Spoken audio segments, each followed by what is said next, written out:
We're going to get started. I'd like to thank everybody. Very educational. We got some experts in the roof coating business. Coatings have been around for decades and decades. In Europe, they put modified roofs on and coat them, and they last 50, 60 years. But there's all types of coatings, and a lot of that has to go into preparation. So this is one of a series. We have 6 more coming up. In February, we have HVAC, filtering, solar energy, rooftop safety, very important. It's a hot topic for OSHA and keeping your employees and vendors safe. Roof asset management technology, really what's out there. That's a great one. Top 10 things property managers should know. And then we, right before hurricane season, we do the hurricane preparedness, what to know, what to do, and what do you do after it is more about not only how do you prepare, but what's after it. So my name's Rob Cornerans. A little bit about me. I grew up in Long Island, New York. I worked for a roofing company through high school and college. Graduated from the University of Arizona in '79, and they had me open a branch in Atlanta, Georgia. I then was moved down to Fort Lauderdale to take over an existing facility, branch for Triple M Roofing. It's the same company I worked for since I had my first job. And decided in 1983 to try it on my own. Borrowed $15,000 from my dad and 1 pickup truck. And today we grew it to 7 branches around the state, and we have just hit the 700 employees. We do HVAC, cranes, lightning, re-roof repairs, roof asset management, solar energy is very big, and I did mention the HVAC, all under one roof. So we always felt that everything related to the building would be under one contractor, so you have one company to deal with, and we've been very successful. We just completed our 40th year in business, and it's all about the success of how we treat our clients and how we treat our employees.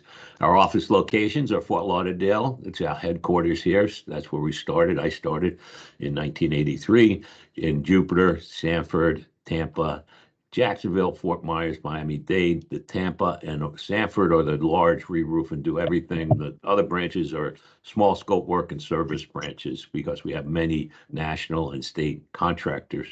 So make sure you stay on. At the end, we're going to have a raffle, your choice of some air tags, which are great to put in your luggage or, put on your teenage kid, and you can track them down wherever they are.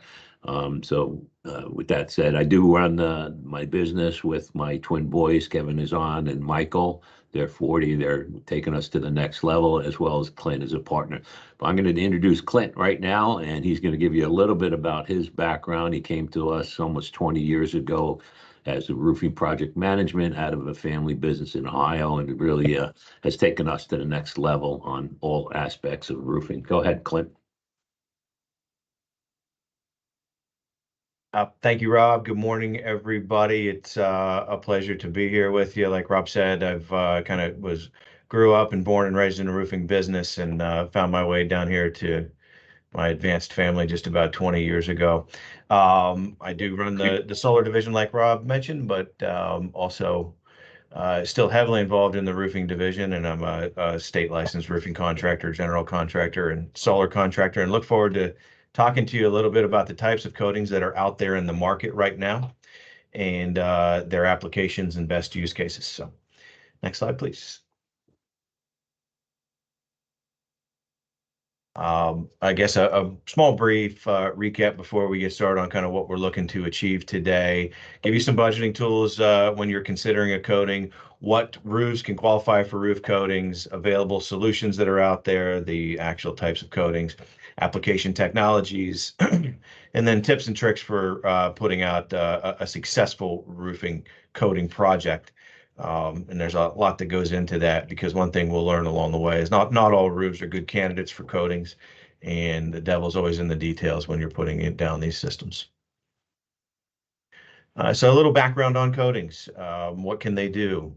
They can absolutely extend the life of an existing roof up to 20 years. And that's heavily dependent on the existing state of the roof system that you're looking to coat. It's not always a one-size-fits-all solution. Sometimes a roof has gone too far and been neglected for too long to be able to get to that 20-year extension. But when you catch it in the right place, a coating is an absolute solution for up to 20 years extension. It can also be what we call, like a sunblock, a sunscreen, it just providing longevity to a roof further. Tax deductible in the first year of its application. A new roof system is actually a capital expense, has to be depreciated over a long period of time, 39 years for building envelopes. Roof coatings are actually looked at like repairs, which are a pure capital expense and not an asset, and can be taken as tax deductible in the year that it's installed. We talked about that sunscreen concept. That can actually lower your energy costs pretty significantly. If you have a warehouse that's maybe under insulated, putting in a white roof coating, an Energy Star roof coating, can dramatically lower your energy costs. It can also, enhance the occupancy, comfort levels by dropping the temperatures and making things better. So it's a side benefit. And then extended warranties. We can take an existing warranty that's in place and actually be able to extend it. Some of the strengths, some of the reasons why we maybe look to coatings as a solution: less disruption to the building, right? We don't have to tear off the building. There's much less noise. There's no demolition active, a lot less equipment, cranes, minimal time frames, dumpsters for debris coming off the roof. All of these things lead to less disruption. They also equal less cost. So when we look at it from a cost benefit perspective, coatings will absolutely 99 times out of 100 cost us less than a new roof. They can be really tailored to certain locations inside a roof. So, we can address issues where we may have ponding water, or we have troubled spots underneath certain flashing areas or underneath a cooling tower. The coatings can be deployed in isolated areas, and it can be less expensive, like we said, than that whole re-roof. High solar reflectance. We talked about energy savings. We talked about building occupants being more comfortable. What are the challenges? Not every roof is made for a coating. Per Florida Building Code and really good roofing practice, you need to do a moisture survey. So if you have a roof that's been leaking for an extended period of time and has moisture infiltration throughout the system, it's not going to be a good application for a coating. That leads to early failure well before the design life, from delamination, blistering, all the reasons why we see things going on. You also need to do testing in regard to peel adhesion testing, and we'll touch on that a little bit better, but you need to make sure your surface can hold that coating. Smells can be a concern. We're going to talk a little bit about how these are formulated, but some of them use solvents. Some of them use water, so as their mixing agents, but they will flash off and create smells. You got to really be cognizant of your fresh air intakes. If you're in a sensitive area like a hospital, you're operating a building where maybe its occupants are, very sensitive. You got to really be aware of that. What kind of building types can we be looking at? It's a pretty general statement, but coatings can be applied to pretty much every roof system that's out there. Some of them are more difficult. Some of them are limited in their applications that you can use, like built-up roofing, but there are processes to coat a built-up roof. Single-ply roofs, modified bitumen roofs, metal roofs, much easier to coat with the proper specifications. Next slide, please. So we're going to move on and get a little bit deeper dive into the types of coatings that are out there, hit the major categories, and talk about their strengths and weaknesses and where we see them applied the most.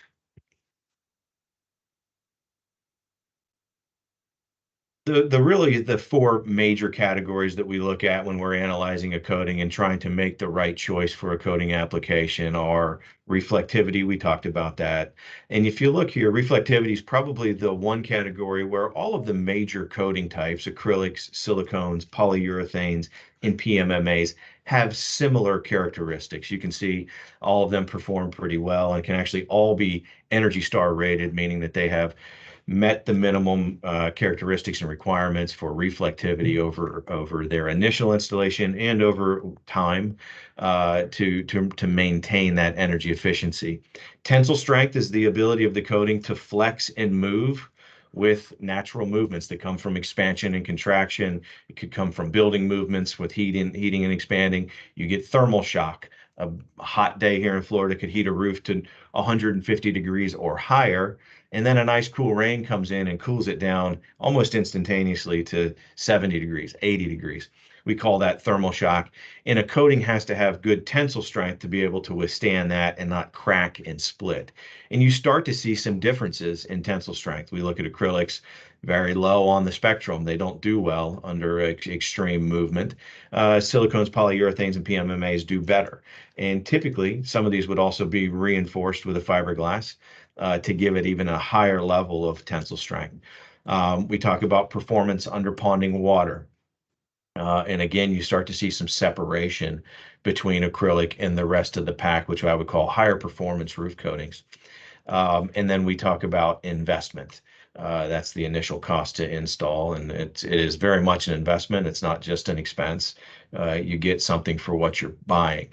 And you can see while you do give up some of these tensile strengths and the ability to perform under ponding water, with acrylic, you do get a lower upfront investment. We kind of move from left to right into silicones and then into our polyurethanes and PMMAs. What is the messaging here? And we're going to talk about it a little bit further. Acrylics perform very well when there's adequate slope and you're just looking to achieve reflectivity. So we get into a little, yeah, no, you're good. That was perfect timing. Go ahead. Get into the background on acrylics. It is a water-based, cost-effective solution for a variety of roofs and performs well in most climates. Now, because it is water-based, that is what leads us to one of their weaknesses.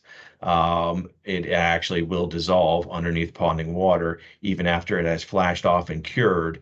If that coating is installed on a low slope or no slope roof system where ponding and bird bathing is happening, it will fail. What are the strengths? We already talked about low initial cost, highly reflective and UV resistant, a fast and easy application. What does easy mean? It doesn't require catalysts. It doesn't require a long cure time. Depending on the humidity levels in the air, it really drives the evaporation rates of the water-based solvent. So you get all of these strengths. What do we talk about with the challenges?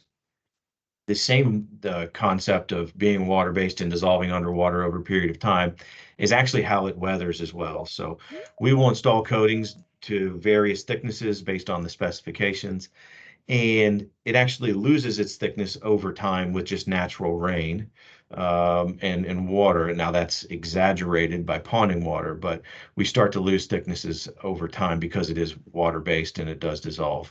It must fully cure before rainfall, and then it does not perform well in these ponding water applications. So really looking at roofs with very good positive drainage, no ponding, and not a lot of thermal expansion and contraction. Next slide. Silicone roof coatings, and this is, I would say, the leader in the Florida marketplace right now is our silicone roof coatings. The majority of what's being sold out there in the coating world right now is silicones. They're moisture cured, and humidity can even promote their cure. So what does that mean? This is not a water-based solvent any longer. If we actually look at silicones, we'll talk about this in a little bit. Silicones are up to 96% made out of silicone solids. So meaning 4% is the solvent that's in there to give it its liquidity, so we can apply it. In some applications, the use of silicone can eliminate the need for a primer. What does that mean? Depending on the type of substrate that we're putting in there, we may not have to prime it to get adequate adhesion to make sure we have a long-term solution. Strengths, they weather better than other coatings, specifically acrylics, with almost no erosion. So because this is not a water-based solvent, this can actually perform under ponding water. It could be a pond liner or a pool liner, and it would never degrade or lose its characteristics. It's great in ponding water. What are the challenges? Silicones tend to gather dirt and debris over time and become brown or yellow just from environmental gathering. So they lose some of their reflectivity faster than something in contrast like an acrylic, where it's weathering away parts of its thicknesses and exposing new white coating every time you get a little bit of rain. Um, One thing that you are limited to once you coat your roof with the silicone, nothing ever sticks to it again other than more silicone. So you're stuck with making any repairs that need to be made, or any subsequent coating applications that need to be made would have to be with silicone again. It does puncture easily, and then we talked about this gathering dirt and losing reflectivity. But again, any roof system that's out there outside of really gravel surfaced built up roofs, so that means modified bitumen, single plies with TPOs, PVCs, EPDMs, and metal roofs can all be coated with silicone. And one thing to beware with silicone, you hear a lot of people selling them in the marketplace. You hear a lot about lifetime warranties. You have to be careful with that. The warranties are, when they're talking lifetime warranties, it's a material warranty, meaning the silicone will still be intact. But that does not mean that it will be adhered to your roof system, or that it'll be performing as a waterproof barrier. So you really got to understand what you're buying when you're buying these warranties.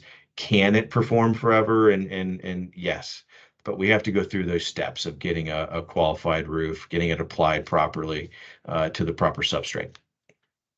Next slide. Polyurethane roof coatings, one of the most impact resistant and traffic resistant coatings out there. Polyurethanes are things that you may see in parking garages, in walkway applications. Most likely, if you've coated your garage at your house on a concrete surface, these are all polyurethane coatings. Very tough, very durable. They're either aromatic or aliphatic coatings. And what does that mean? They're solvent based. They're going to have a crazy odor when you're putting them down, but you get a lot in return for that. Durable, stays cleaner over time. You're able to wipe it off. More resistant to ponding water than acrylics, similar to what we talked about with silicones. Can work well with cool roofs because they can be bought in a white color, Energy Star rated, but they stay cleaner than our silicone friends out there. But what are the challenges? They're more expensive. I would say, on average, more than double the price of acrylics and probably 50% more expensive than silicones. So a pretty significant cost increase to move up to a polyurethane, but it has its application where you may have these traffic areas, you may have plaza decks, you may have parking decks. They're very susceptible to moisture at the time of application because they do not vent or breathe at all. That acrylic coating will actually breathe and let moisture escape in certain places. The polyurethane, once it cures, you'll see moisture trying to escape as actually pinholes, and it bubbles up almost like boiling water would bubble up, but it actually popped that pinhole as it's trying to escape. So there can be virtually no moisture in the concrete deck or in the in the rooftop that would try to escape with kind of the normal heating process. And then we talked about that very strong odor that comes from polyurethanes. It's distinct. If you know what it smells like, you can smell it from a mile away. Next slide, please. PMMAs, these are a two-part resin that cures with a catalyst, meaning we actually have to mix a powder inside of it to start a chemical reaction that is the curing process. These are high-end coatings, extremely durable, similar durable properties to polyurethanes, but with better tensile strength and elasticity. And what's unique about PMMAs is they can be installed in a hybrid situation where we're using modified bitumen interplies and base sheets and then coating them with PMMA coatings on the top. We see this in some high performance roof specifications underneath chillers that may be exposed to chemical cleaning agents or extreme water conditions for extended periods of time. You really get the best of both worlds, which is, the flexibility and application ease of a modified bitumen roof with a high performance coating on top of it that brings traffic durability, ponding water, and chemical resistance performance. So these hybrid roofing systems are great. You can also do specific flashing details on a modified bitumen roof with PMMA. So we would flash the field of the roof and then just do difficult details that are maybe hard to flash with traditional roofing membranes or would have to be done in metal that would require sealants. You can use these coatings in a reinforced way. to create flashing details that would require no maintenance over the long periods of time and give you all those performance characteristics. So they work well in with waterproofing features such as planters, maybe fountains, water features, plaza decks we just talked about, and then these hybrid roof areas where you really have these challenging details. They are highly technical from an application standpoint. It's almost like having a chemistry degree up on the rooftop, mixing our catalysts and our powders in certain ratios to start this chemical process of curing. You can put delay agents in if the temperature is cold or hot, and you can put accelerating agents in if the temperature is cold. The preparation to get them to bond to concrete surfaces or to modified bitumen surfaces is very difficult. So this is a skilled technician job. This is not, chucking a truck, going to Home Depot and putting some paint on your roof. It is very highly technical from an application standpoint, and it's also a very high initial cost investment. So where are we putting this down? Difficult flashing areas, plaza decks, jobs with high mobilization costs. So you really need a high performance spec. We see it on high-rise condominiums where, we have to get tower cranes out there, set up intricate hoisting designs. We may want to consider doing our flashings in a PMMA or, getting underneath the chiller with a PMMA. So you don't ever have to touch this again for 30 years. Next slide, please. SEBS, styrene, ethylene, butylene, styrene, thermoplastic rubber coating product. We hit on this because throughout the pandemic, there was actually a major shortage of silicone. The price nearly doubled, and it was very hard to get, got very expensive. And SEBS is an old product that's been around for a long time that performs almost identically to silicone. It has the same water resistant characteristics. It has actually a higher tensile strength and about the same reflectivity, but it does have higher VOCs, so it's not quite as good for the environment. But we saw a reemergence of SEBS in that a material shortage time during the pandemic. So we like to talk about it because it is a product that's out there. It gives you a lot of those advantages of performing well under ponding water, high tensile strength and adherence. Again, it's same applications as our silicones, PVC roofs, metal roofs, TPO roofs. Next slide. So, what are we talking about? And this is what we just got done kind of reviewing, but know the product's primary performance objective. What are you looking to do? Are you just looking to promote energy efficiency? An acrylic could be a great choice at a low cost for this. Is this waterproofing and extending the life of a building that maybe has some localized ponding water? We need to be looking at our silicones or our polyurethanes. The one thing we talked about, the roof must be in a sound condition. If the roof is delaminating from its substrate and it's no longer attached, why put a coating on it? Even if it was able to keep it waterproofed, in the event of the next storm, you would lose it. The roof is wet. We already talked about it. It's a recipe for disaster. We seal in that moisture. The roof heats up throughout the day, and now we create steam and water vapor drive. And you're going to have delamination of your roof coating. You're going to have blisters that ultimately get popped from foot traffic. So making sure that we have a sound condition, a sound roof out there. And then we talked about requiring good slope and drainage if you're just putting on an acrylic, and then some of our other coating that has better performance under moisture. Moisture proofing and damp proofing, this is moving past those acrylics and into those silicones, urethanes, and PMMAs. We can restore a roof system and bring it back into a watertight situation, regardless of whether there is ponding water or not. But you got to get to it before the roof is dead. We always say this. If this roof is at the end of its lifetime and it's gone and it hasn't been maintained, coating's probably not going to bring us back. But if you catch this roof in late ages, it's showing signs of wear and tear. Maybe it's a modified roof and it's losing its granules, its little ceramic rocks that coat it. A coating could be a great application to extend the life of that. It's hard to bring something back from the dead, though. And we talked about this, although good slope is a plus for any roof coating, it's not nearly as critical for our higher performance roof coatings as it is to acrylics. Next slide. So what's left after the coating dries? I alluded to this in a couple of different places throughout the presentation on the different types of coatings, but I thought the visualization of this is important. Our coatings really have two main ingredients, and these vary. But like for instance, with our silicone coatings, they have their solids, and then they either have a water or a solvent to create a liquid out of them. Now, obviously, we apply the coating, the solvents evaporate, and what's left are the solids.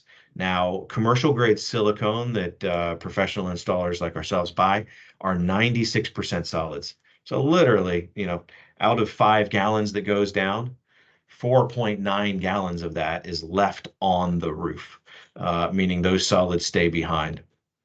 When we go to lower grade, kind of store-bought, Home Depot bought coatings, 91% solids. So they actually cut out 5% of their solids and put some water in there. That is simply a way to drive profits. But what does that mean? You actually need to put 5% more coating down to get the same millage or thickness that we talked about. And then with commercial acrylics, you're actually paying for a lot of water. Commercial acrylic, 69% solids. What does that mean? 31% of what's in the can is evaporated. And then something that you may buy at Home Depot, consumer branded coatings, 59% solids. So another 10% cut, just really meaning that you got to put more down to get the same performance and to get the same level of coverage. It's important to know all of the warranties that you get, regardless of the type of coating that we just talked about, are based on what we call millages, which is a thickness. How many mils is it? And to get a 20-year warranty, you may need 40 mils of buildup. And to get that, you may need 5 gallons of a commercial grade coating. Well, that might mean that you would need 6 gallons of a store-bought coating. And the same thing goes with an acrylic. And different varying levels of warranties require different thicknesses. But not all acrylics are created the same. And if you're just buying kind of consumer brand and not professional branded coatings, you're absolutely exposing yourself to needing more product to get the same level of performance. Because at the end of the day, it's all based on the thickness of what's left on the roof after the solvents and the water has evaporated. Next slide. Before I hand it off, we want to talk a little bit about some new legislation, Senate Bill 4D. 4D was in response to the tragedy at the Champlain Towers, and it was just recently passed. It's coming into being enacted here at the end of the year. Any multifamily condominium building over, I think, 3 stories tall, within 3 miles of the coastline, now has to be inspected at 25 years instead of the standard 40-year cycle. And then anything past 3 miles is now on a 30-year cycle. And then once you get your initial inspections done, I think it's every 10 years after that. But some interesting things that have happened with this, these code changes and the insurance changes that are coming from them are, one, the changes to the 25% rule. The 25% rule had said that if in Florida, if any section of one roof is more than 25% wet when you do your moisture scan, the entire roof has to be torn off and replaced. You can't just replace that 26 or 30% that comes back wet. If it's under 25%, we could have historically made repairs. Well, the new legislation now says that if the roof was built after 2007 to modern code, regardless of whether or not 30 or 40 or 50% is wet, you can now just replace and repair the portion of this roof that's wet. So you don't have to replace the whole thing. That opens us up to being able to do some more recovers and coatings on roof systems that might be wet. That we're borderline. I'll be honest, anything in the north of 50% wet, I think you should really be looking at replacing the whole thing anyways. But there were roofs that were 27% wet. That's something that we could be looking at, making a repair and a coating to that area. rather than a full replacement. And we now have the ability to do that. But one of the biggest things that have come out of it, the insurance companies are now driving roof replacements much faster than ever before. We're hearing a lot of our customers, our insurance company is going to drop us if we don't replace this roof. The roof's only 15 years old. It's only 20 years old. And they're coming to us and to contractors in general, sometimes looking for a coating. And what I'll say is we need to be careful with coatings to satisfy insurance requirements. Not all insurance companies are accepting a coating as a new roof. Some are, but you need to really check and make sure that you have everything documented, that that's going to be accepted. And, the justification behind this is often that while, yes, you're putting a new waterproofing layer on, you're not doing anything to perform enhancements to how it would perform under wind because you're just adhering to the old roof. What if the old roof is already delaminated? What if the old roof, is not designed to current code, can't handle the wind loads? And those are legitimate questions. Coatings will not help how your roof system will perform in a Category 4 or 5 hurricane. They can help performance from leaks, from energy, but they're not going to make your existing roof stronger in the event of a high wind event. So how can you get around that? You can do some bonded pull tests to prove to the insurance company that that roof is stuck to code, and we can back into that, or you can simply ask them if they'll accept repairs, coatings, restorations. Next slide.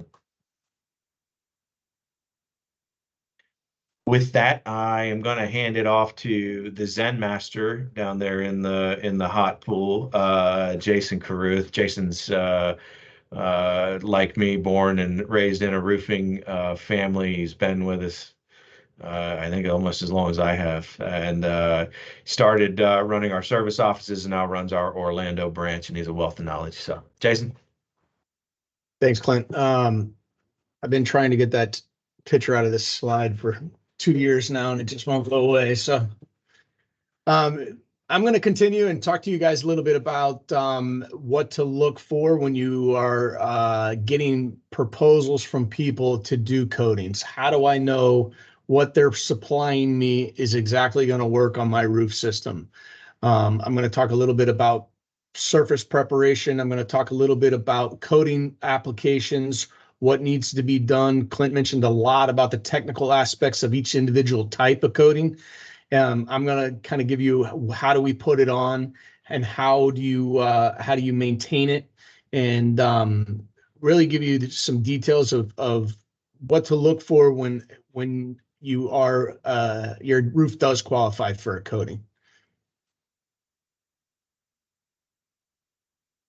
So first we're going to do a poll. So first thing here, all roof types can be coated. You guys have the ability to answer here in the chat. True or false?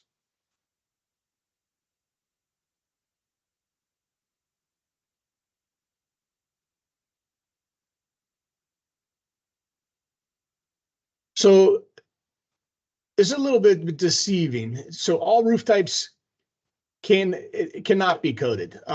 Realistically, if they qualify, then they might, but there are some types of roofs that you do not want to coat, and they are shingle roofs.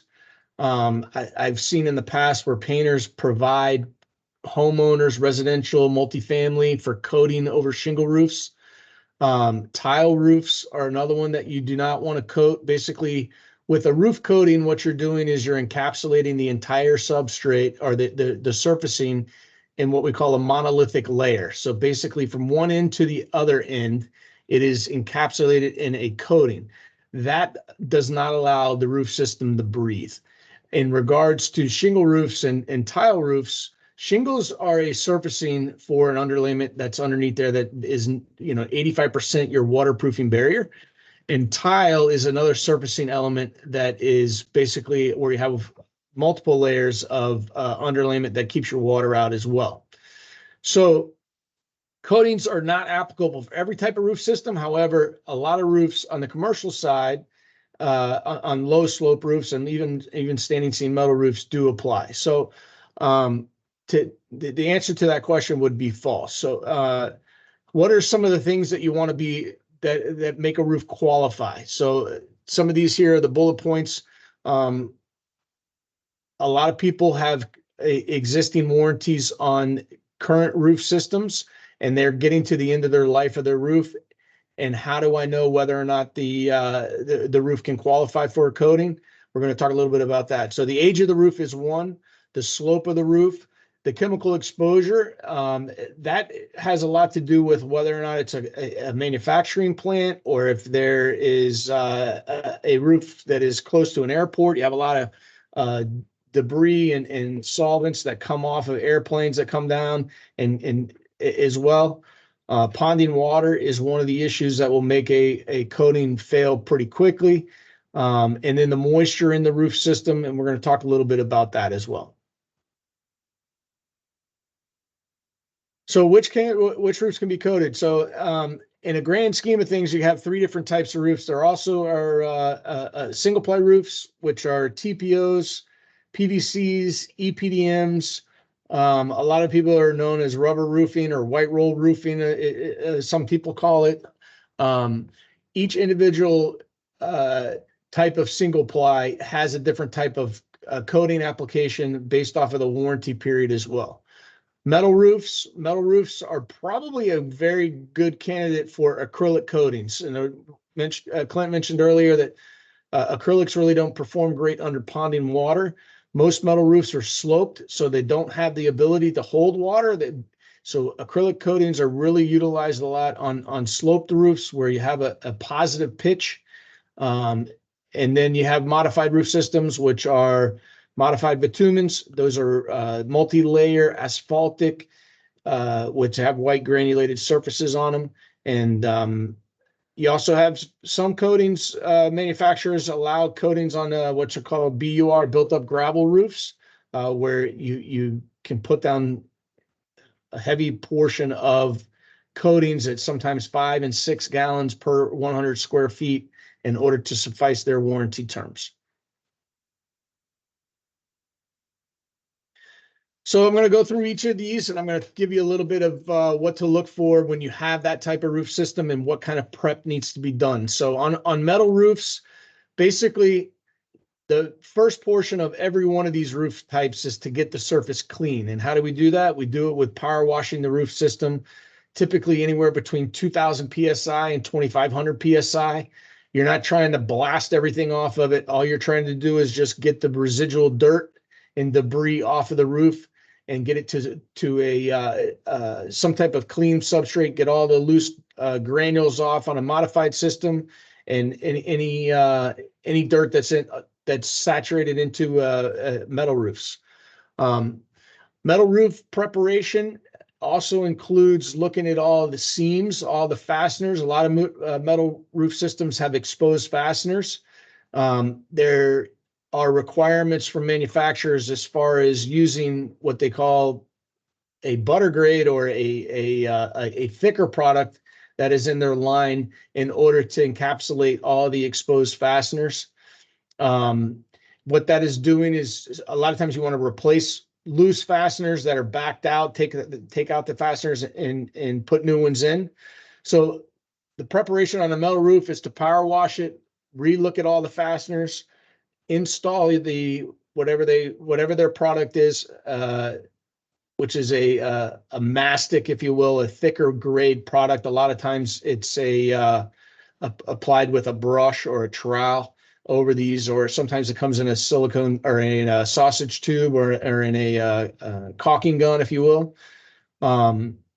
Letting those areas cure, and then if you have a lot of rust on a metal roof, they do have rust primers that are incorporated into their systems.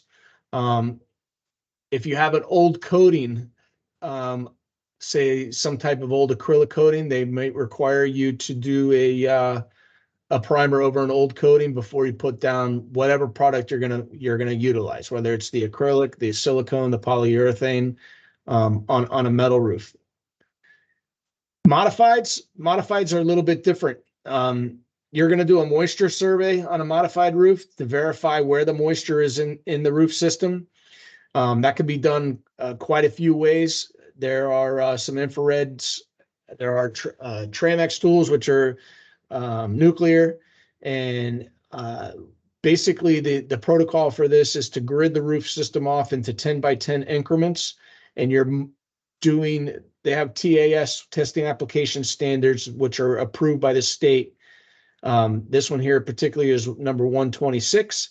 It requires that you do moisture surveys up to so many core cuts in the roof system, up to 100 square feet, or sorry, up to 10,000 square feet, and then so many after that as well. So what you're looking for is over this entire roof, is there any moisture in the membrane, in the insulation, all the way down to the substrate of either it being a metal deck, a concrete deck, a wood deck, sometimes gypsum decks or Tectum decks could be there as well.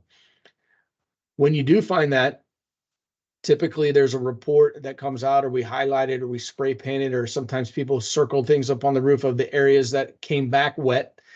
The requirement is to cut the roof out at those areas until you come upon a dry section. You're going to infill the roof system with whatever was existing. So the same thickness of insulation. It can get screwed down through metal decks, or it can get adhered with adhesives down to concrete decks. And then you're going to do pretty much the same roof system that is existing. Either in a modified scenario, you're going to put 2 layers of modified before you put the coating down. So what you're doing is you're taking out all the wet. We talked about the monolithic, putting the roof in a basically encapsulating it. That way we're keeping all the moisture out. When you put the coating down, you don't have to worry about the blistering or the moisture from the roof system coming out and causing bubbles or causing blisters. That middle picture there under the modified BUR is basically prep work that was done to this specific roof system on the laps. A lot of manufacturers in a 20-year roof system will require that all the seams, horizontal and vertical seams, be treated with their mastic or their butter grade product. Let that cure before you actually come back and put down the coating. And then the coating is applied, either roll applied or spray applied, depending on typically the elements of where the building is. If you're over on the beach somewhere, you really don't want to spray apply anything because it's going to get, it's not going to go down uniform. And then that bottom picture there is what it looks like afterwards. Single plies can be tricky. You have PVCs, you got TPOs, and you got EPDM roofs. Power washing the roof, getting all the dirt off of it. A lot of times there are some manufacturers that make PVC membranes that require a primer in the roof system for it to have a good bonding agent, so it will stick to it. And then there's other TPOs where you can just power wash and start applying applying silicones and urethanes directly to the existing membrane with not a lot of prep work that allow 10 and 15-year warranties as well.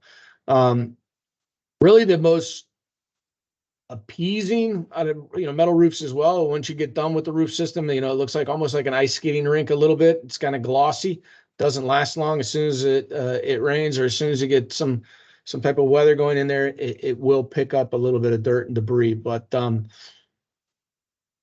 power wash the roof on the single plies. You can put down the coatings, and basically you're good to go from there. So pretty easy application on the single ply systems.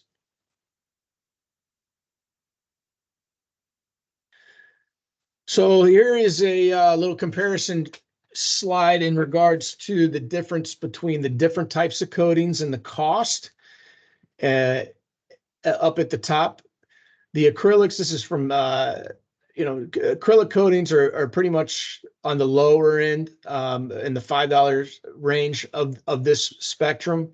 The PMMAs that Clint spoke about are on the higher end. I would even think $10 is probably on the low end of a PMMA, just because of the application and the products. And there's a lot of resins and chemicals that are involved in those products that make it a higher end. But on a grand scheme of things, on anywhere between a 10-year warranty to a 20-year warranty, you're basically looking between $5 and $10 a square foot for a coating application if the roof is right. Now, That does not include prep work. That does not include whether or not the roof is 20 stories in the air and requires a crane, or it requires logistically to put all the material into an elevator to go up a high-rise condo. This is pretty much based off of a single story, 18, 20 feet high coating application for these particular types of systems here. The benefit of coatings is right here in the dollar amounts that I'm going to talk to you a little bit about. When you get a roof system that doesn't qualify, that's basically beyond its life, and you can't put a coating on it, you have to revert to either a re-roof or a roof recover. A lot of times people ask the difference, what's the difference between recovering a roof for 20 years and putting a coating down for 20 years? That's pretty much a lot of times what we have to battle is, I got a customer that's going to put a coating down, and we say, well, you got a lot of moisture in the roof system. There's a lot of prep work that needs to go into it.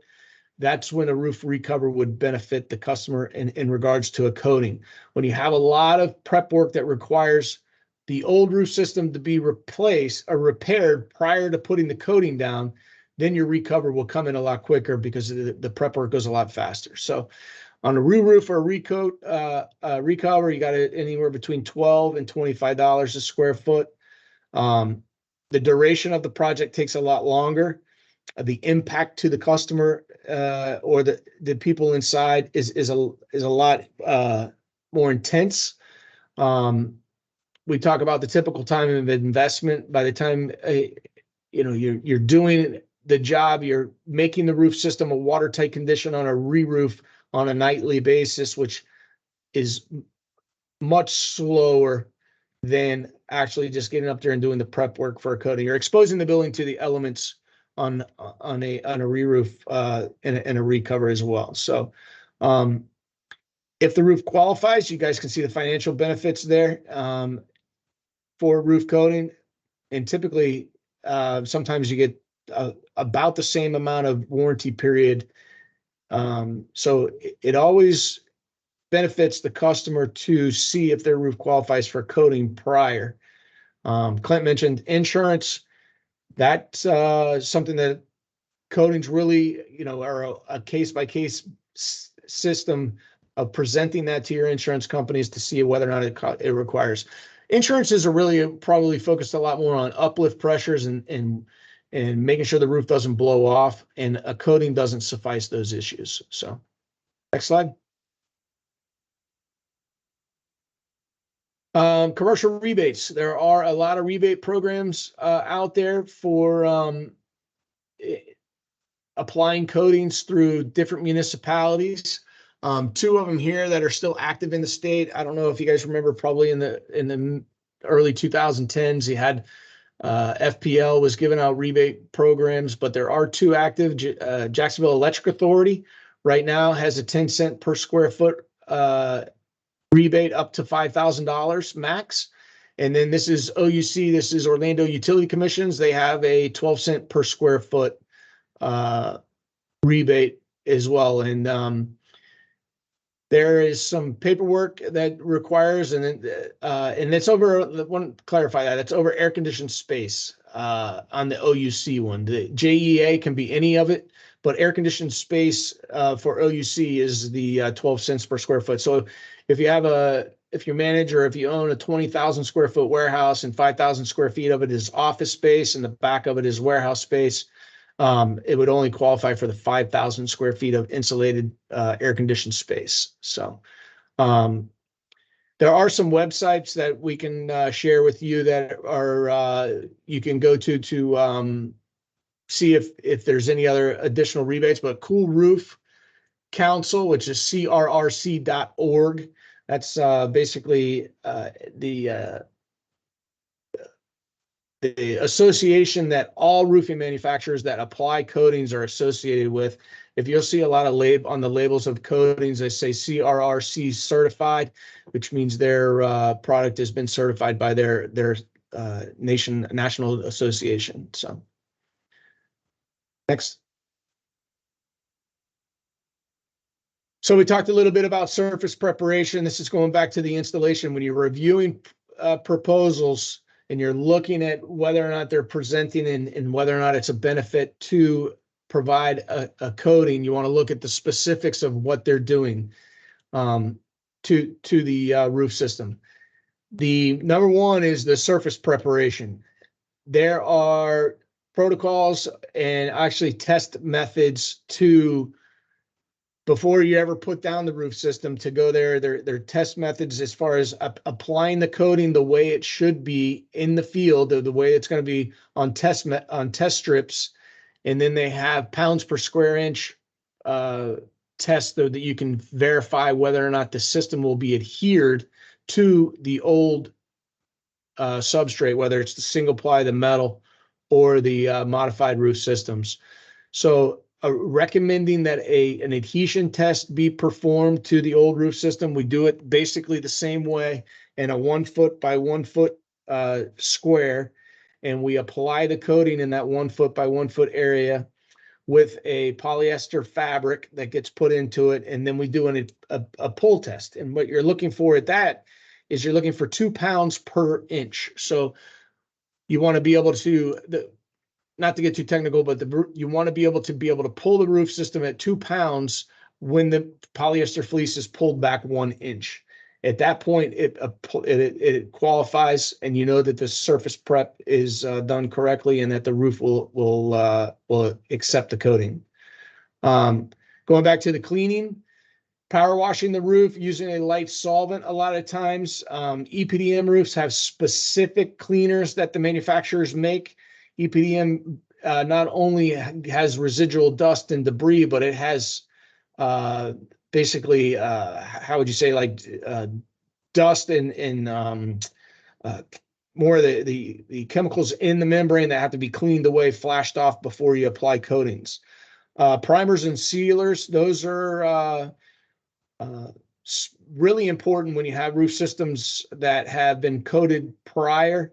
If you have a lot of people go up and sell aluminized coatings over roofs, you can put primers or over an aluminized coating and put an application of a silicone or urethane over a primer that has been installed over a aluminized coating. So surface prep is the number one. This next slide here is a perfect example of what happens when a roof system, when a coating is applied. This one here is particularly as an EPDM. They use the coating here that is obviously under ponding water. The preparation to the EPDM wasn't done perfectly or correctly, and you got blistering, and then what happens is it just starts peeling off. And this is an example of what fails quickly when you have a coating that applies incorrectly and the substrate's not cleaned correctly. Moisture surveys. Moisture surveys are always going to be required for manufacturers when they're doing a system warranty for your system. So typically, if you have a warranty, you want to look for two types. It's either a material warranty or a system warranty, which are typically NDLs, no dollar limits, which are covering labor and material from the manufacturer. Whenever you have a system warranty, you're going to have to, the manufacturer is going to require some type of moisture survey. Clint mentioned earlier about the 25% rule. Back at, anything built after 2007, you can now just replace what is wet or what is damaged. But in regards to moisture surveys, you can do core cuts in the roof system. You can do infrared scanning, and you can do nuclear testing. When I say nuclear testing, it's basically kind of like a radar that basically has a machine that shoots down through the roof system, bounces off the substrate, and comes back, and it detects moisture in the roof system up to about 7 to 9 inches max is good for the nuclear. So if you're getting a system warranty from your contractor or whoever's providing it, make sure that they're providing a moisture survey as well. So you know that they're changing out all the wet, or it's going to fail quickly. There are some tools that are utilized while you're putting the roof system down. So this should be utilized by the applicators, the guys that are out there actually doing the work. If you get a roof system and you have a 20-year warranty and you're going to get a silicone, typical application on something like that for a modified roof system, let's just be hypothetical. I got or let's say I got a single ply roof system and I got a 20-year manufacturer's warranty that they're providing, and they're going to give me, I'm getting a silicone coating. Typically, the average rate of application, and Clint talked about the mils thickness, so 30 mils equals 1 millimeter, is you're going to have about 2.5 gallons per every 100 square feet in order to achieve that 20-year system. Now, the more product that you put down, obviously, the longer extension of the warranty you get, the less product, and then you can get back into 5 and 10-year system warranties as well. The first one in the top left is gridding. How does the technician know how much product to put down? Well, they'd mark the roof off in 10-foot by 10-foot increments. And that in roofing is what we call a square. 1 square is 100 square feet. And the application methods from all the manufacturers are telling you to put down 2.5 gallons of the product, which would be half of a 5-gallon bucket, into that 10-foot by 10-foot square. So when the technicians are out there and they're applying the roof system, they're making sure that they're utilizing half of the bucket in this particular scenario into that 10 by 10 grade. So 2 10 by 10 grades for 1 bucket. And then they lay the buckets out, and that's how they get it down. As they're putting the material down, they have what's there in the middle where the guy has a little glove on. That's a wet mill gauge. That gauge is basically stuck into the roof system when the coating is wet, and it has little teeth on it, and you want it to be touching at whatever millage thickness that you're selling the product at. So he has that in his pocket. He puts down some product. He continues, goes forward a little bit, and he sets that into the product to make sure that he's getting enough thickness. The dry mills are done by slit test. Slit test is basically cutting the finished product and into a little sliver. You take a razor knife, you take a sliver, and then you have this caliper, which is that second tool over, and you're basically what is the thickness of the finished product, and that is what you present to the manufacturer based off of whatever the warranty type is. Surface prep goes to we talked about making sure that the surface is correct. You cannot apply coatings on roof systems that are like 150 degrees. They need to be in between a tolerance based off of the manufacturer's recommendations. You have a heat gun up there shooting the temperature of the roof system just to make sure that it's applicable. It's a wide variety of range. You can't put it down when the roof's frozen. You can't put it down when the roof's super hot either. So typically I would say it's probably anywhere between 50 and 100 degrees, somewhere in there is where you want it to with the roof system to be. And then hydrometers, those are typically just little systems to make sure that you're putting into a dry roof system. That is over there on the right, that's 6.5. It has a little pin on it. What you do is you just push that down there, and it has a moisture reader on it, just to making sure that whatever we tore out on the wet application areas is now dry. So that goes down before any of the product goes down, and on a daily basis. So these are some of the tools that the technicians out in the field are utilizing as they're going down on a daily basis to make sure that we're meeting the requirements from the manufacturer to provide the warranties. Yeah, just want to thank everybody. We do have a rebate for coatings that are available, and really want to thank everybody. And how are we handling the drawing there? I think you submit your name, and then we'll be notifying the winner. So appreciate everybody who's attending, and look forward to helping everybody out. There's also a little poll there. If you guys want a free roof inspection, just click that. We'll be able to get your information, and we'll contact you for a free roof inspection to see whether or not your roof is qualified for coating.